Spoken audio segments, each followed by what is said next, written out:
À plusieurs reprises, le président français s'est permis de critiquer la politique de Vladimir Poutine. Le président russe n'a jamais réagi à ces attaques, mais lors d'un tête-à-tête, Nicolas Sarkozy va lui en donner l'occasion. Nicolas Sarkozy, très sûr de lui, commence à dire « Avec moi, on va parler des sujets qui fâchent, il n'y aura aucun sujet tabou. Les centaines de morts en Tchétchénie, pour moi, c'est inadmissible. Ania Politkovskaya, la journaliste russe assassinée, pour moi, c'est inadmissible. » Vladimir Poutine, écoute, commence par juste laisser parler Nicolas Sarkozy. Il l'observe et il laisse un temps de silence.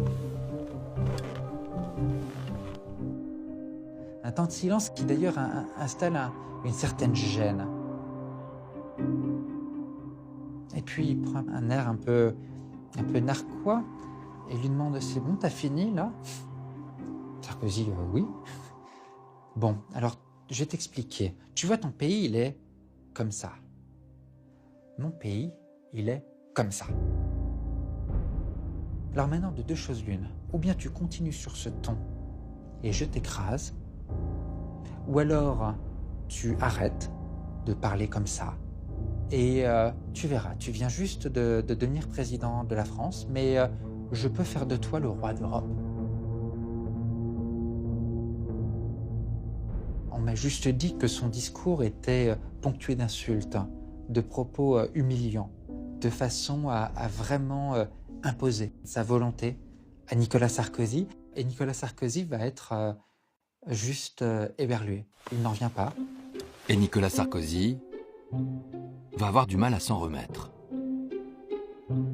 Il est encore sous le choc de cette conversation lorsqu'il se présente à sa conférence de presse. Mesdames et messieurs, qu'est-ce que vous préférez, que je réponde aux questions? Alors, y a-t-il des questions? Dans la salle, tout le monde s'en rend compte.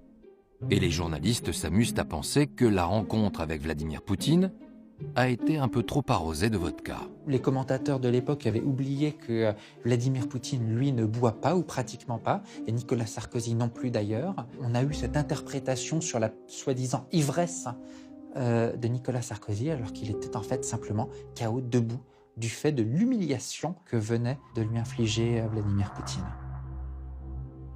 Nous avons évoqué tous les sujets, la Tchétchénie, la journaliste, les droits de l'homme, les droits des homosexuels. Nous l'avons fait calmement, sereinement, mais je l'ai fait sans aucune agressivité.